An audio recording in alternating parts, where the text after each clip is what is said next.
오늘도 지겨운 일과 일도 재미없어 난 벗어나고 싶어 정말 바쁘게만 Kia ora, good morning, dzień dobry, welcome to Wellsday, your favorite day of the week. My name's Michal and I'm your host, and today with us is Przemek. Hello, Przemek. Dzień dobry, hello, bonjour, sawadika. Bonjour, I can say Bonjour. this one. Today we're going to be talking about DEI and the recent, let's say, political landscape, with the question in mind, does company culture can exist without DEI? But before we go into that, we're going to talk a little bit about what's happening in the world. We're going to cover some of the politics, but not speaking directly about politics, but its effects. And yeah, we're going to really get some answers as well. Before we go into that, short introductions for those who don't know us. So I'm going to start, if I may. Okay. You're like Buddha now. It's like, yep. So my name is Michal. I'm originally from Poland, moved to New Zealand more than 6 years ago. I have 19 years of experience in HR, L&D, project management, change management, and other, say, corporate and business initiatives and programs. Currently working as head of learning and development for Hint Management Sulima Hotels in New Zealand, and I'm also serving as HRNZ Auckland branch president, helping shaping the HR profession in Aotearoa, New Zealand. There you go, one breath. So that's me, Przemek.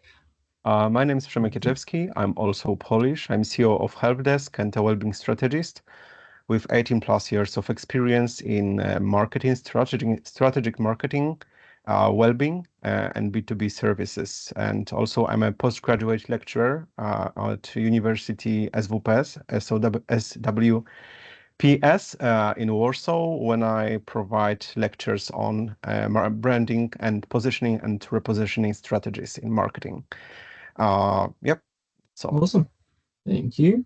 So as you can see, we got vast experience in business marketing, branding, HR, L&D, and we try to combine it with this little podcast for Wellsday, which is, let's say, your favorite day of the week. You get your coffee or tea.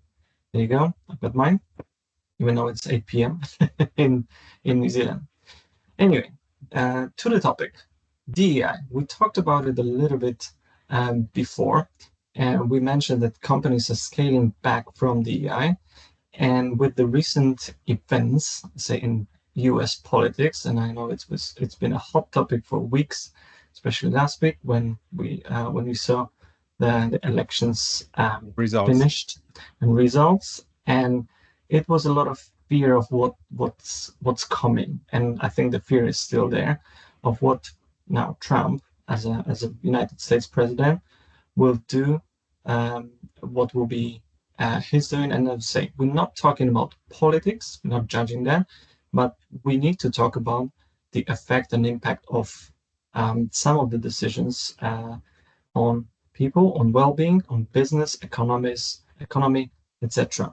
And we talked a little bit before our entry here, some grants and what is the potential impact, which is super interesting, because that's something that I don't think a lot of people, including myself, realize of what does it mean. If you take in some grants, you're thinking, oh, it's probably a couple of $1 million, but it's actually the impact of some of those decisions is not only for the United States, but for global markets.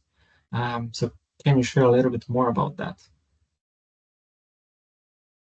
Yep, sure. While I was browsing the internet looking for the grants and the information about the grants, I found two very interesting, just to give you a comprehensive example of the influence of political decisions to the business world, on the business world. And the first one is the US Embassy in Luxembourg, for example.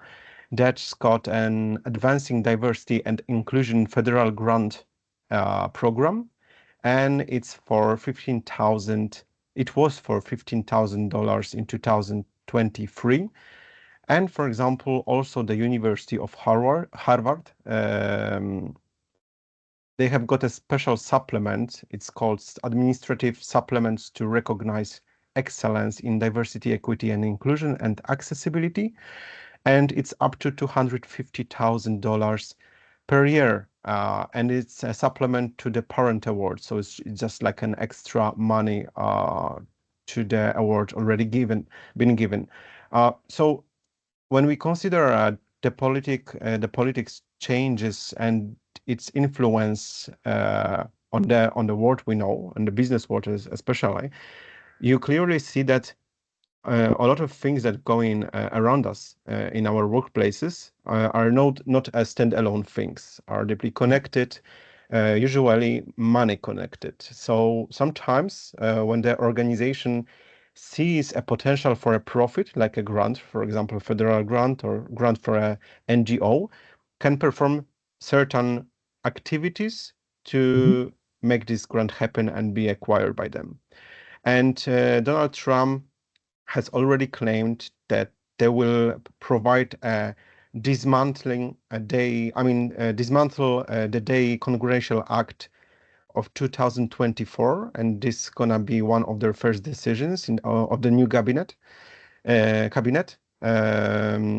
which results in cutting and dismantling all the funds, federal funds for sharing the idea of DEI and expanding the idea of DEI in the United States. And also this means that all the funds that were given by the US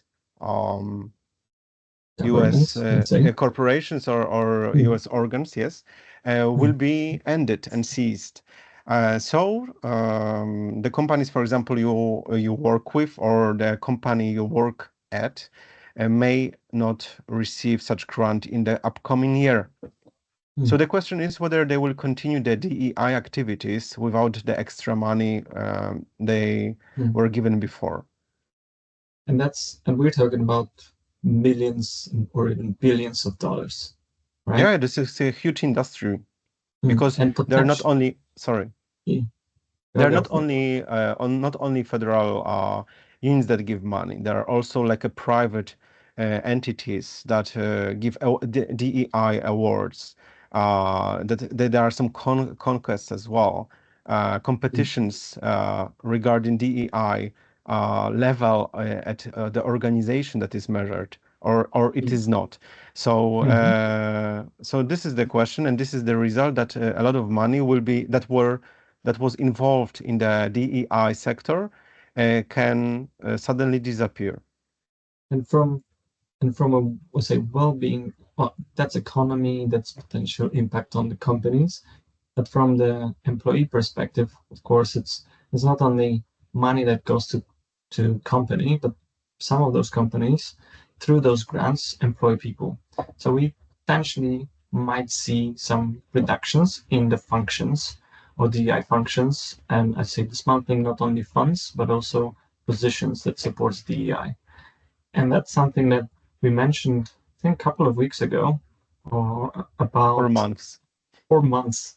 Time flies. That companies are scaling back from their DEI initiatives. And I remember we talked about Harley Davidson, talked about Microsoft, Google, and Ford. I think I mentioned Ford. And in the most recent, just a couple of days ago, it was Boeing, right? That's right. That they say they're going to scale back and going to remove the AI departments. So, are we already seeing the movement even more because of the elections or the results of the election, or this is just a continuous trend that we've been seeing over the past few months, that those huge big companies are scaling back from the AI? Well, the time coincidence is quite funny because they officially claimed that the Boeing, that they are going to dismantle its global DEI department in November 2024. So today is 13th of November. So they didn't have so much time to make it. And the results of the presidential campaign in USA was one week ago, right? Yeah. Were published Yep. 1 week ago. So it's not a very long time After this, perspective to make a decision such like this one. And also we've got to add to this list, we've got a Harley Davidson that has announced in August 2024 that the cessation of its DEI programming, including withdrawing from the Human Rights Campaign's Corporate Equality Index, which we'll talk yes. about a bit later. Yeah, and then those companies, I say, we've seen this happening over the past few And Toyota, months. and Toyota Motor Toyota. Company in October 2024. Yeah, well, there you go. So it's like every month, almost one of the big companies are deciding, no, we don't need DEI anymore. The question is, were they getting ready? So getting ahead of potential political impact, or was it planned before? Because A, maybe they don't need it anymore. B, maybe they don't see a value in it. Or C, says with 3 points, it's so well embedded in the organization's DNA that they actually don't need a special department unit that will deal with DEI. That's the question that's in my head whenever someone says, or a company I see, let's scale back, we don't need any DEI. Why? And that brings us to question of reports and metrics.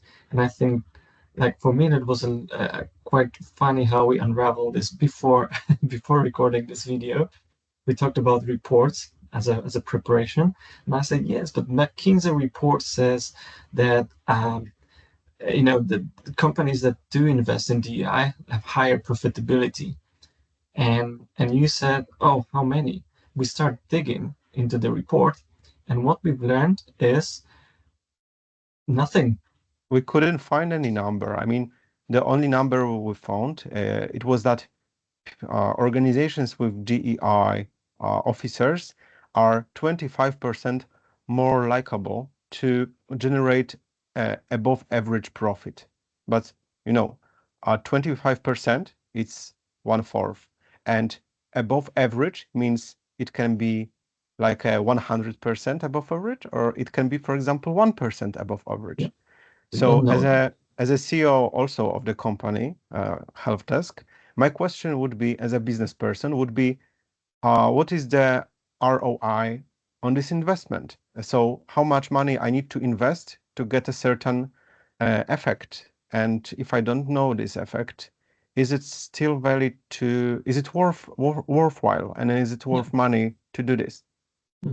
Absolutely, and that's the metrics, that's the information. That's the biggest challenge for DEI initiatives, that they quite often lack metrics. We do want, say, more women, more diversity in general, different genders, anything that diversity, equity, inclusion stands for. It's great, but what are the metrics? And you're not doing it just for the quotas, because that's the wrong approach, but what you're trying to achieve. And some of those might not be tangible, which is fine. And if we say from the beginning, this is our company's culture, we want diverse workforce because we believe that it helps us with bringing creativity and different perspectives. And we're not going to measure that because we don't care about measurements. This is what we believe, it's part of our values. I think that's okay.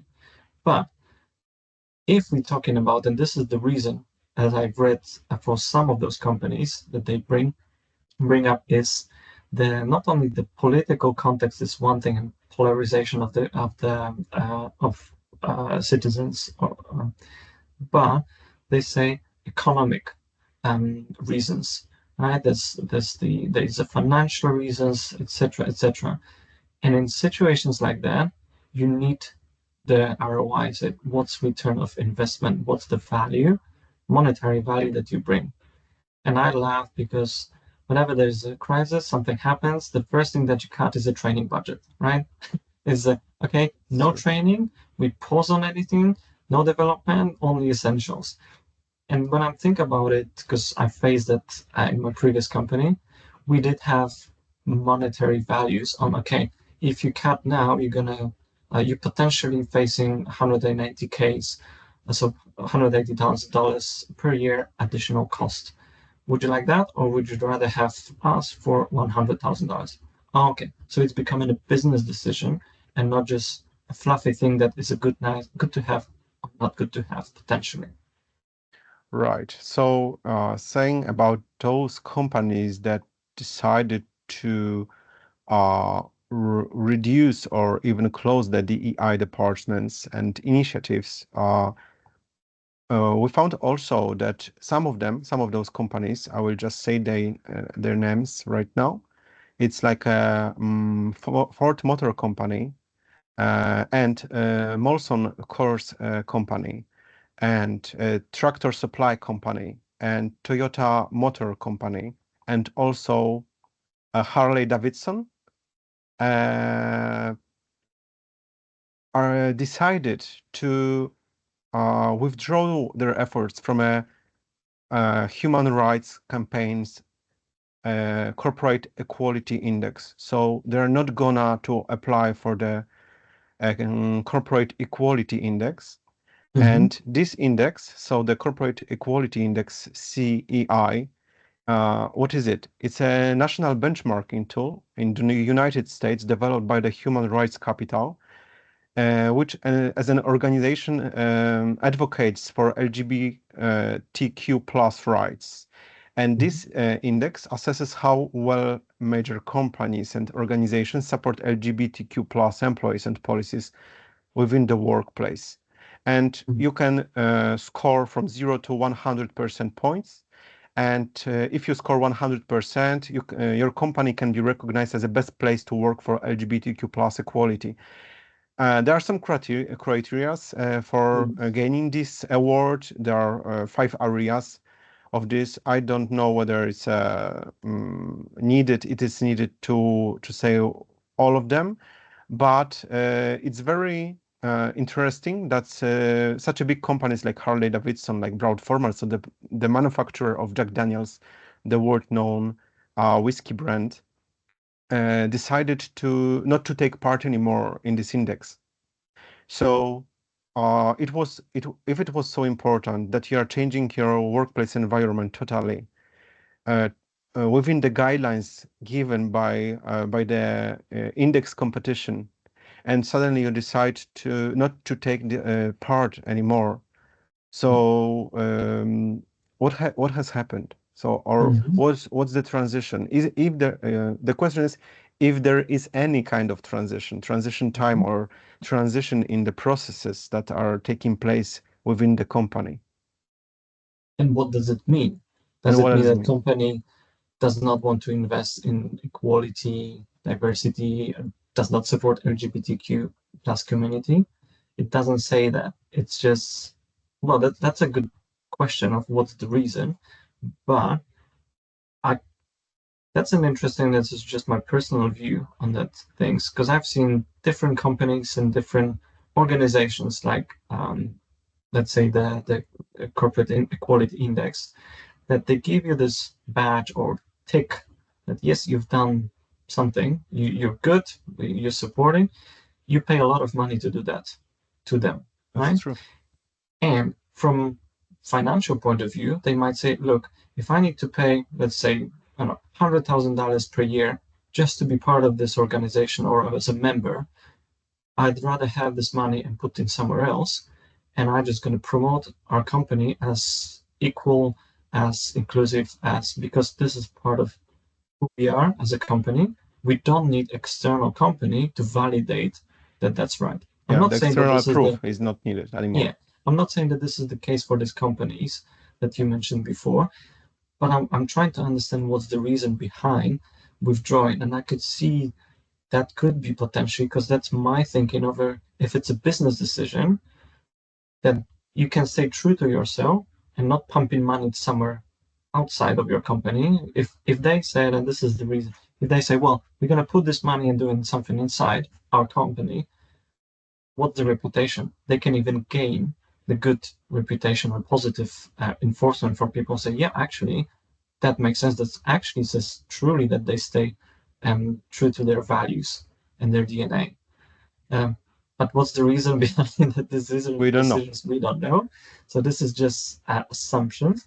But I think it's quite important not to judge immediately that the company withdraw from, let's say, project like this, or being part of a member of the organization, does not necessarily mean that they don't support at all. I think this is not our role to judge, right? We are just bringing up information. So, in an objective way. So we are just presenting information that some trend is happening, and this trend considers switching from DEI workplace to not DEI workplace, or not officially DEI acclaimed workplace. And this is the main change that we observe right now. And this change is rapid. It's not that like, for example, a company says that within the next 6-12 months, there will be some certain activities that they will be switching our company culture from DEI driven workplace to not DEI driven workplace, right? To a standard performance driven workplace, for example, right? And this is not the case in this scenario. In this scenario, we observe is that the big companies decide on a monthly basis to stop suddenly the DEI spendings. And this can cause a tangible change on your daily basis when you come to your office, when you come to your factory, and you used to have certain, for example, activities or benefits, or the way the company used to communicate with you. There can be observed a significant change in those areas, and this also brings the topic of human emotions, because everybody in the workplace, nevertheless of their race, of their beliefs, of their sexuality, of their gender, and so on, wants to be respected, wants to be heard, wants to be seen, wants to find themselves safe, right? And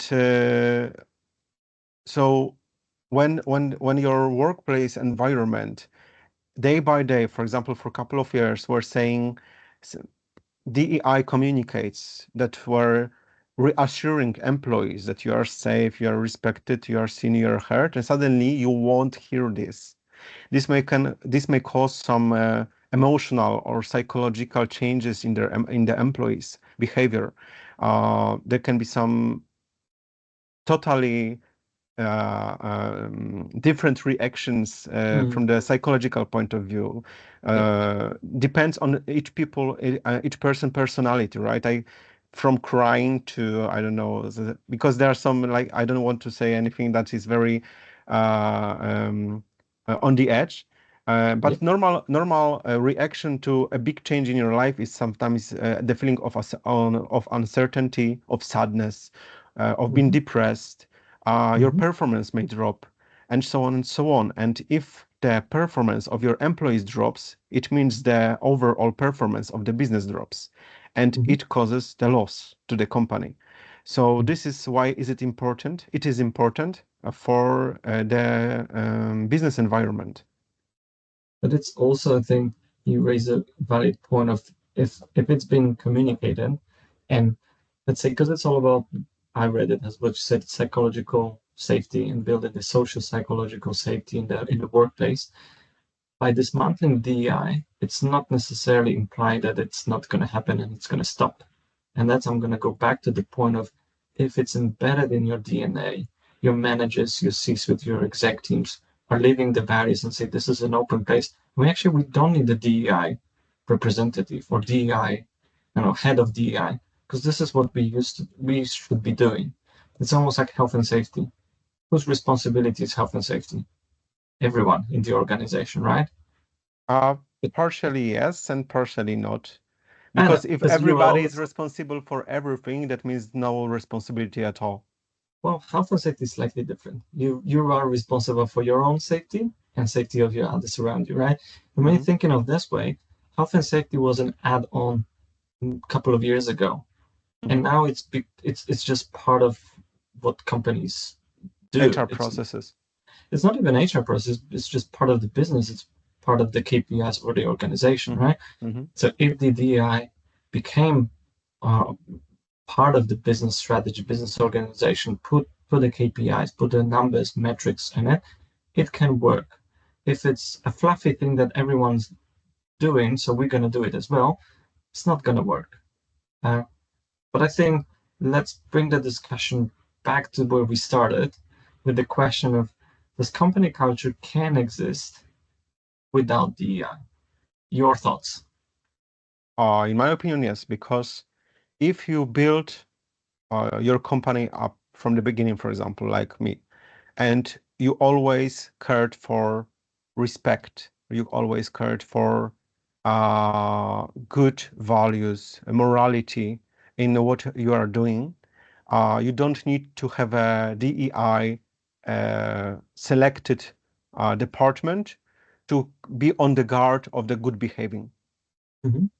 So in my opinion, if you've got the right people on the right places, you can live without the DEI department, because you can be sure that the most skilled people will be hired to perform the job, the tasks that they are meant to do.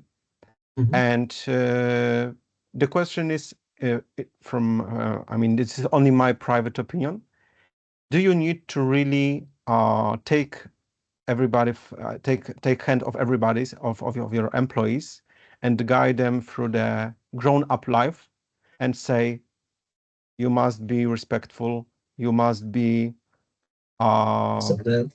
yes, and so on and so on.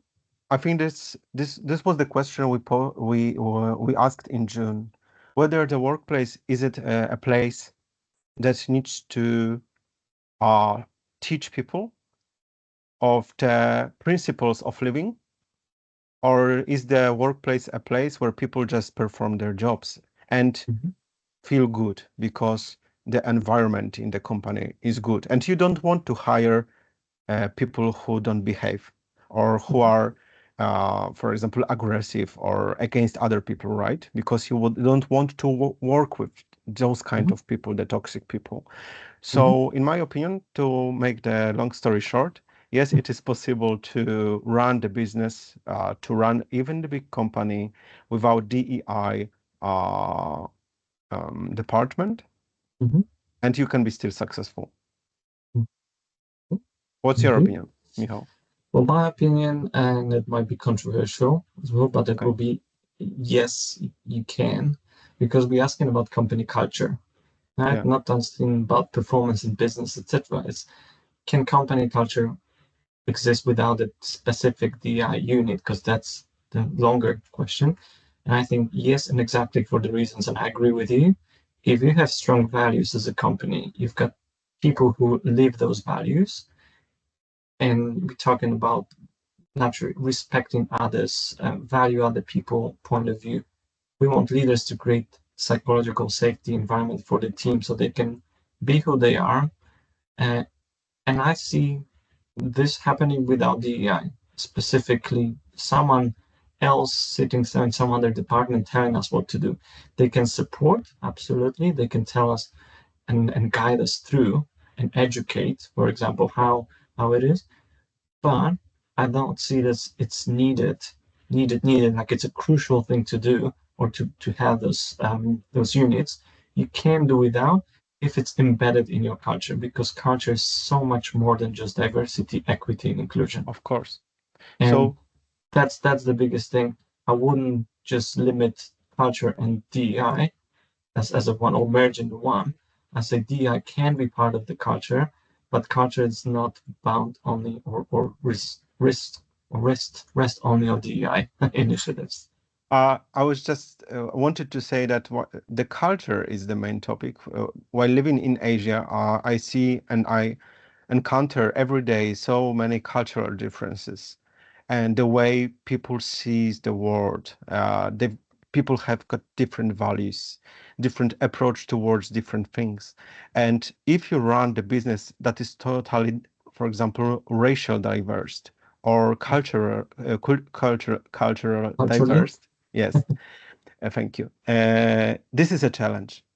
Sometimes I ask myself sometimes, is it possible to got a properly functional business that is a mixture of so many cultures? Because sometimes it's easier.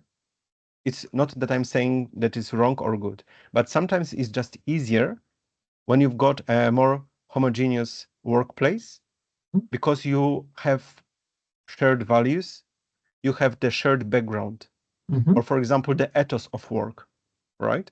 Yeah, ethos That you of tend work. for, Mm-hmm. yes, the ethos of work, because you don't have to combine different approaches towards work. Mm. So it makes the operations easier, sometimes smoother. Mm-hmm. We got a good example, I think, from Poland because it's quite homogeneous Yeah. workforce in Poland. Maybe now it's changed, but I remember like 15 years ago, it was everyone, well, white people, I can say, everywhere. And I can compare it to New Zealand when we have multicultural, multinational, very diverse workforce.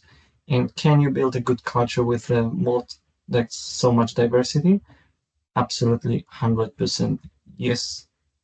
It's how you lead, it matters, and your values. And I can say, I say most of all of this is my opinions, and I love the hint management Sudima. So a little bit of promo here, but I love the approach of respecting everyone, caring about people, and as it doesn't matter where you're from, what you do, it's the person behind. So we strip back everything else, it's the person. And if you align with the values of the company, great, you're welcome. If you're not, this is not place for you, no matter what else. Right? And this is, I think, a healthy approach because you hire Yeah. people that are suitable to your workplace, not the otherwise.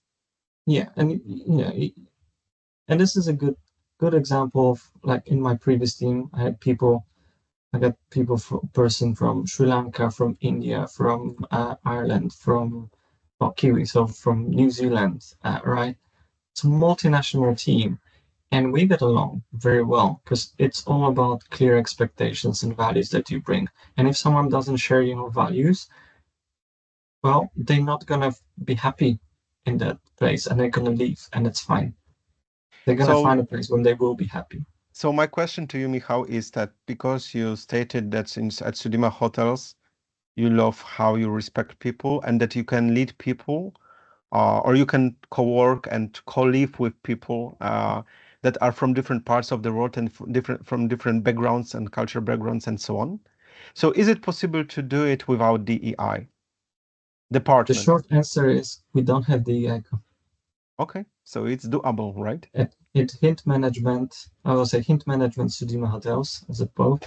We don't have DEI. We do have DEI committee, which consists of people who have different roles and they are across company and from different levels, and they just want to do something more. They want to contribute. They want to shape the work and show that they care of others. And yeah, we don't have the specialist at all. We just share values and just thinking we do as company value diversity. We believe in being equal and inclusive, and we want to create a sense of belonging.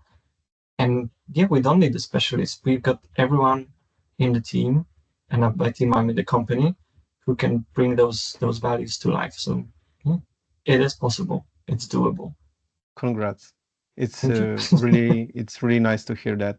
So this is also the answer to the main question, whether the company culture can exist without DEI department or DEI approach that is like a master approach. And your answer is yes.